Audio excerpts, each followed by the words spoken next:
इंसान किसी से मोहब्बत कर बैठता है और फिर वो उसे महरम बनाने का सोचता है। उसकी मोहब्बत में वो सारी दुनिया भूल बैठता है।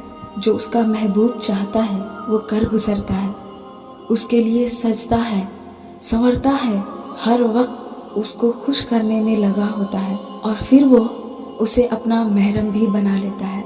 दो पल के लिए बंदे को लगता है कि मुझे सारी दुनिया मिल गई, मैंने सब कुछ पा लिया, और वो अपने महबूब पर फख्र करता है। बसा औकात वो उसे पूरी दुनिया समझ लेता है, उसी के लिए जीने मरने के ख्वाब सजाता है और फिर वो उसके लिए दुआएं करता है। मगर फिर होता यूं है कि एक नागहा तूफान उसके रिश्ते को तिनके की तरह उड़ा ले जाता है और सारे ख्वाब धरे के धरे रह जाते हैं। जिसे वो अपनी पूरी दुनिया समझ बैठता है, वही उसकी दुनिया उजाड़ कर उसे एक बहुत बड़े गम में मुब्तला कर जाता है।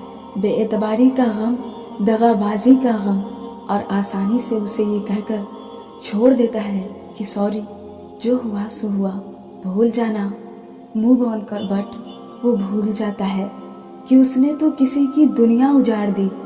फिर बंदा टूटा हुआ, बिखरा हुआ अपने रब के सामने हाजिर होता है, रोता है, गिड़गिड़ाता है और सिर्फ उस रब से उसकी मोहब्बत मांगता है और अपनी उस गलती की माफ़ी मांगता है।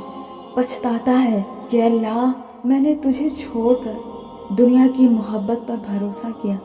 अल्लाह उसे माफ़ कर देता है, अपना लेता है, मगर दुनिया उसे कभी माफ़ नहीं करती। ऐसा क्यों होता है?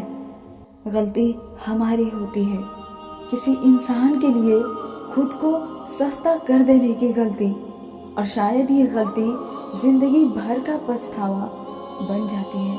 फिर अल्लाह से वो एक ही दुआ करता है, मुझे माफ़ कर दे, मुझसे राज़ी हो जा, मुझसे राज़ी हो जा, मुझसे राज़ी हो जा।